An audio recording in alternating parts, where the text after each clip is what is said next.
E. We are counting unordered selection. So we're still learning all the different types of counting techniques we need so that next lesson we can finally do some probability with this.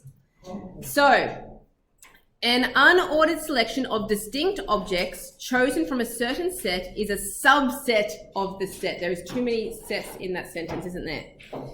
Given that S is the letter that we use for the set, we used it for sample space, remember in probability, it's talking about the set, with n members, which means there's n things within that set. There are two basic questions to ask. How many subsets does S have altogether? And how many R member subsets does S have? Okay, so what that means, okay, is what this first little space here is about. If I give you a set, and the set I'm giving you is this one here, S equals A, B, C, D, E, or last year we called them, our sample space is A, B, C, D, E, okay? I have 5 things in that set. Now, if I said to you, here, feel free to pick as many or as little of those things as you like. There are a lot of different options that I could choose from. So first of all, I could choose nothing. I could say, no, I don't want anything. I don't want any of those things. So I could have 0 member set. This is called a subset because I'm choosing from the set and I'm making a subset from it. Okay? So if I choose nothing from there, we give that this symbol here. It's like a 0 with a line through it. That symbol means null or an empty set. Okay? However, it is still a choice that you could make. It is still one possibility when you're counting your techniques. That is one of your options, isn't it? I could choose to have nothing. Okay? So that is still one option there. Then I could choose my 1 member subsets. Okay? Which means I could just choose A. Or I could just choose B. And obviously I could just choose C, just choose D, or just each of the letters. So there is 5 subsets that I could make with just selecting one thing. Then I'm going to keep building on that. What happens if I want to pick 2? So 2 member subsets.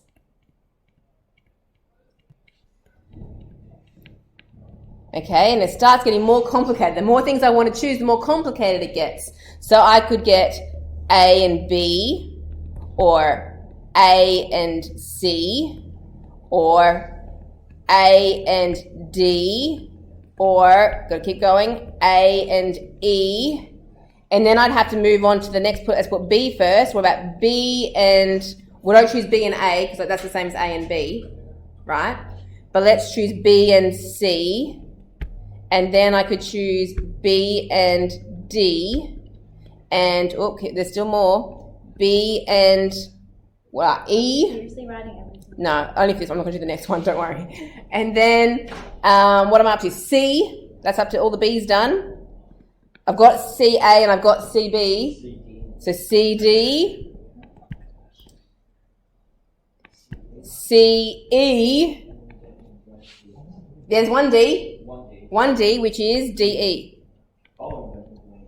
I don't need to do any E's because I've done them all by doing the first letter first, right? Now, we've only done 2 member subsets, and already you can see that's getting pretty painful to list those. So I'm not going to list them all, but you can imagine a 3 member subset. I'll just do maybe the first 1 or 2. You could have A, B, C, A, B, D. Is that enough to get you started? ... We could keep counting many. There'd be many options in there. Yes? So you can't have this, like, you can't have double each letter? No, that's right. And the order doesn't matter? That's right, because we're just saying, do we want to have that letter in our group or not? So we're not going to have doubles because it's either in or it's out. Okay, now that kind of brings us, we could have 4 members or 5 members down here, and there's lots of things to count. So basically what Jess was just asking, And what I just said to her was, basically for each one of those letters, it's either in or it's out. There's two choices for each one of the letters that we have there. So rather than trying to list off or count them all in this horrible mess of a thing here, let's see if we can come up with a better strategy. So here it is. How many subsets does S have altogether? So it says here, choosing a subset from our original set S requires looking at each member of S in turn and deciding whether or not to include it in your subset. We can write the letter Y for yes, yes, I'm going to include it, or N for no if it's not going to be included. Using this code, each subset of S corresponds to a 5-letter word or code made up of Y's and N's. So for example, if I have this code here, YN, YN, Y, so remembering that that is A, B, C, D, and E. Okay, so the ones that have yeses are the A, the C, and the E. Okay, so by going yes on the A, C, and the E, I have made a subset of 3, A, C, and E. Or another one there, A, B, C, D, and E for that one. I've only got Y's on the C and the D, so that's a subset of 2. All that really comes down to is that for 5 letters, each one of those has 2 choices. Yes, it's included, or no, it's not included. So I could write that as 2 choices for the first one, 2 choices for the second letter, 2 choices, 2 choices for each of my 5 letters. A better way to write that would be 2 to the power of 5. Each letter has 2 choices, there's 5 of them, so 2 to the power of 5. Or there is actually 32 different subsets that you could make. And remember that no, no, no, no, no is one of those subsets. There's that null factor that is still counted in there. Okay, that null subset. All right, so continuing with that, we can find out how many 3-member subsets does S have. Okay, we want to specifically count the 3-member subsets. The number of 3-member subsets can be determined by counting the number of 5-letter words that can be made using 3 Y's and 2 N's. So there's a couple of ways you can think about this. We've learned a lot of different strategies now. Yeah, no, not 36. That's all the possible. I only want the 3 subsets. Okay, so last lesson we learnt about the 2 options one, and we did that by saying if there's 5 letters, I have 5 factorial, but then I have repeating Y's and repeating N's, right? So if there's 3 Y's, I would divide by 3 factorial for the 3 repeating Y's, and I would divide by 2 factorial for the 2 repeating N's. Okay, and you would get 10. Can anyone think of another way that would mean exactly the same thing as what I've just done? Can we use the C? Yes, perfect.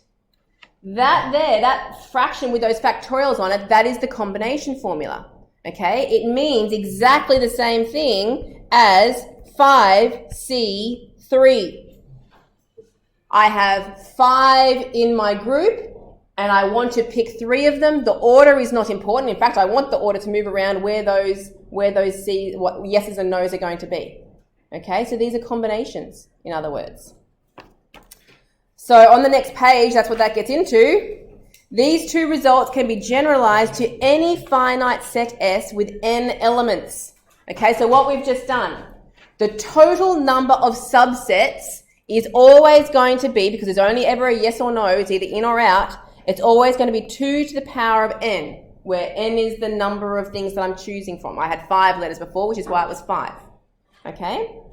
And the number, the R member subsets, so if I have 3 letters, it would be 3-letter subsets, but it's generalizing it, is either going to be in my formula form, which is this one here, or we know that that is the same as our combination. Okay, and that's written again there in the box for you. More fun to be had. We can prove that NPR divided by R is equal to NCR. Okay, there is that strong relationship between a permutation and a combination. And I can't remember which exercise, was it 14B? There was a couple of questions of these at the end. Was it 14B? And one of them, one of the early ones. So here we get to practice this again to try to start with one. When you're doing a prove or a show, you start with one side of the equation and see if you can get it through to the other side. So I like to start with the more complicated side of the equation because it's easier to simplify things, right? So the more complicated side for this one is going to be the left-hand side. It's got more stuff on it. Okay, so if I start with the left-hand side, which is NPR divided by R factorial. Now, thinking back, what is the permutation formula? N over N minus R. N factorial, but yes. N factorial over N minus R factorial. That's a formula.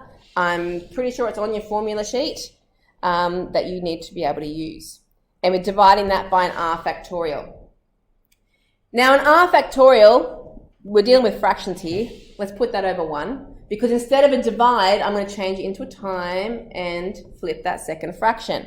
So N factorial over N minus R factorial times by 1 over R factorial. Now, knowing that I'm trying to get this into one term, I'm trying to get that to be NCR, I'm going to have to get those two fractions to come together somehow. Now, I have an N minus R on the bottom, and I have... Can we unroll? Can we unroll? No, unfortunately I can't. So I'm just going to have to multiply. There's nothing, I can't unroll N minus R because hasn't got the same starting. So all I need to do is actually multiply those two things together. I can't roll them back up because, yeah. So it's going to be an N factorial on the top, and I'm going to put my R factorial first because I like to have those kind of things in front of the bracket. And there it is. Now have a look at what I've just written and have a look up here. That is the combination formula. So that is the same as NCR, okay, which is equal to the right-hand side.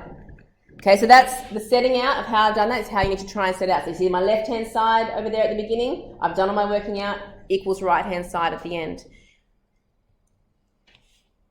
All right, other things that we can do.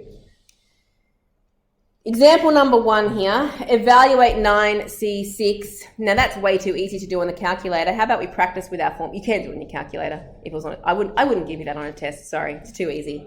But let's practice without unrolling because we haven't done it for a while. So let's, using our combination formula, would be N factorial on the top, which for mine is 9 factorial. And on the bottom, I have the formula is R factorial, which mine's 6.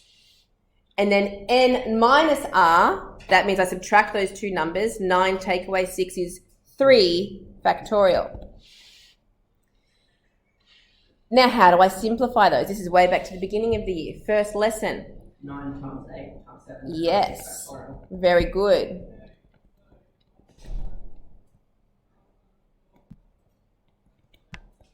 While I'm expanding, because I don't have a lot of room here, I'm going to unroll the last one as well so I can hopefully cancel some factors. So 3 times 2 times 1 for the 3 factorial. The 6 factorials can cancel off. Okay, the 3, I have a multiple of 3 on the top and the bottom, so I can cancel that 3, divide it out of the 9. I can cancel the 2 and divide it out of the 8. So it gives me a 4. And so my denominator is completely gone. Okay, so 3 times 4 times 7 is going to give me my answer, which is equal to 84. You could have just done that in the calculator, but where's the fun in that? We wanted some practice. All right, B, we can't do that on the calculator because there's an N in there. However, because we've just done a bit of practice, we know how to use our combination formula to write an expression down for that. So using the combination formula, it starts off with n factorial on the top, which is an n. I've got an n there, so n factorial on the top. Then it's r factorial. What's my r this time? 4, so 4 factorial. N minus r, which is going to be n minus 4 factorial. What can I do with that, if anything? Excellent. Unroll the top. Now, there's going to be a bit of unrolling here. Starting at n, I want to go all the way down to n minus 4, because that's what's on the bottom. So n, the next one will be n minus 1, then n minus 2, then n minus 3, and n minus 4 factorial.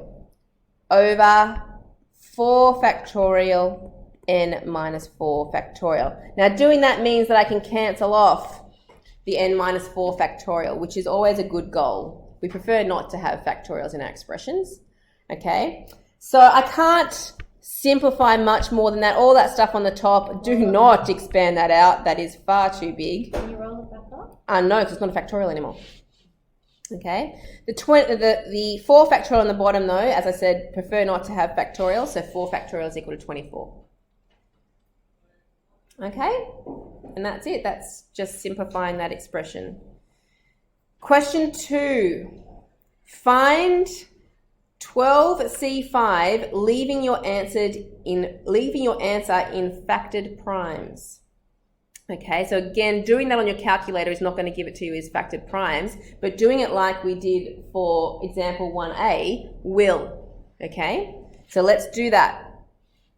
12C5 is going to be 12 factorial on the top using the combination formula, r factorial, which is 5 factorial, n minus r, which is going to be 12 minus 5 is 7 factorial on the bottom there. Does that make sense with everyone? I'm not going too fast on that bit. Good. Okay, so then we want to unroll the top so we can hopefully cancel some things off. Let's unroll to the 7 factorial. So 12 times 11 times 10 times 9 times 8 times 7 factorial over, I know I want factored form here, so let's unroll the 5 factorial. 5 times 4 times 3 times 2. I'm writing the 1 there just for good practice, but it's not really going to do anything, is it? And the 7 factorial is now going to cancel off. That bit's done. We should hopefully be able to cancel out most, if not all, of that denominator. Let's see what happens. So 5, I can cancel the 5 with the 10, which is a 2 up there. 4, I can cancel that one with the 8 and get a 2 up there. 3, let's cancel the 3 off with the 9. 9 divided by 3 is 3. The 2, I've got lots of choices for the 2. How about I cross off that one so it's completely gone? So what is left after all that very neat cancelling, make sure you're neat, is I've got 12 times 11 times a 2 and times by a 3. The denominator's all gone. Everything else is all 1s. Now I want this in prime factors. 12. Is 12 in factor form? Can I put that into more of its factors? 4 times 3. 4 is also can be broken down further. What's 4 the same as? 2. So 4 could be written as 2 times 2 or 2 squared times 3. Okay, so that's the 12. 11. Does it have any factors that I can break it down into? No, it's prime, so it stays. And then I have a 2 times a 3. They're not going to go any further either. So by breaking that 12 down, I now have 2 to the power of 3, because I had 2 plus another 1 down here, times by, I have 2, come back, I have 3 to the power of 2, and I have 111 there sitting on the end. Yeah, that was fun, wasn't it? Yes, the answer is yes. All right. Maths. Yes, maths. That's the definition of fun. Okay, next page. A natural correspondence. This is something that you should be aware of, this little rule up here. NCR is equal to NCN minus R. What does that mean? Well, it says, consider a swimming carnival where 2 people from each event are chosen to represent the school at the HRIS. For simplicity, let's consider an event with only 8 participants. That means that there are 8 C2 ways that 2 students could be selected, doesn't it? Okay. But alternatively, we could consider that there were 8 C6 ways that the 6 students would have missed out. So that then follows why 8C2 has to be the same as 8C6. Check it on your calculator. What is 8C2? 8. And try 8C6. 28. Look at that. They're the same. Okay? So the same as picking 2 is the same as leaving 6 out. Okay? It's what we call a natural correspondence. Similarly, there are 5 ways of selecting one person from a group of 5. Okay, if I had 5 of you, there's 5 ways I could choose one person. There are also 5 ways of selecting 4 people from that group of 5, because I'll be selecting the one person that misses out. There'd be 5 ways of selecting 4 of you. Okay, so that's another way of thinking about it. If we could use our letters to demonstrate that, our A, B, C, D, E, remember? I could choose A or B or C or D or E. Okay, there I could choose, there's my 5 things. I've got 5 different ways that I could choose than just choosing one. However, what's the right word here? The reverse of that, the opposite side of that, is that if I don't choose the A, it means that I get the B, C, D, and E. Okay, and there's going to be, for each one of those, is going to be, if I leave the B out, I would have the A, C, D, E. Or the A, B, D, E. You get the idea? So you can see how picking one is the same as, I get the same number of options as picking the 4 out of those 5, because it's just the leaving that one out of that list each time. So leaving the D out, we'll finish it off. A, B, C, E, and A, B, C, D. Okay, so there's the formula there written again for you. There's our natural correspondence. So whatever n is the number of things that I have to select from. So if let me make one up, what if it was 10C3? What would my natural correspondence to that be? 10C7. Okay, that's what that rule is saying. Example 3 says, write 7C4 and 7C3 using factorial notation to show that they are equal. Okay, so don't just take my word for it. Prove it using factorial notation. Okay, so let's prove it. If I want to do 7C4 using my combinations formula, it's n on the top, n factorial I should say on the top, so 7 factorial. On the bottom, it's r factorial, which is 4, and then n minus r factorial, which is 7 minus 4 is 3 factorial. Okay? All right. Then we do the other one and we go 7C3. Let's use the formula on that one. So it's n factorial on the top, so 7 factorial. Then r factorial on the bottom. And n minus r this time is 4 factorial. They are the same. It's just the 3 and the 4 around the other way, but that doesn't matter. Okay? You can see using factorial notation that those things are the same. So we could write like, hence 7C4 equals 7C3. They are the same. Natural correspondence. All right, one more question. We want to use the NCR in counting problems.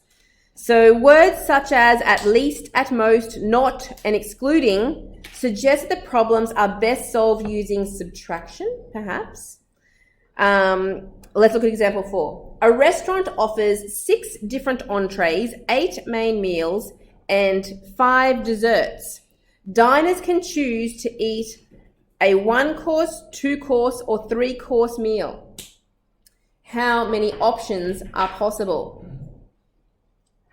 Now, using what we've just learnt, we could choose for each one of those entrees is like a yes, no. We could choose to have it, we can choose not to have it. So I need to consider that I could choose not to have an entree. I could choose not to have a main. I could choose not to have a dessert, right? So let's write that. So we write down what we're thinking about here. Consider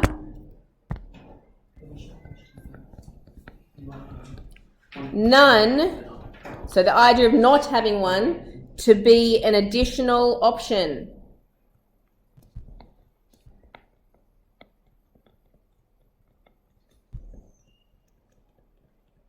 Okay, so that means instead of having 6 entrees, I actually have 7 choices for entrees. Okay, because I could choose not to have one. So my 7th choice is to not have one. There were 6. The 7th choice is that I don't pick one at all. Okay, what about the mains? There's 8 of those. So that means that there's actually 9 choices there.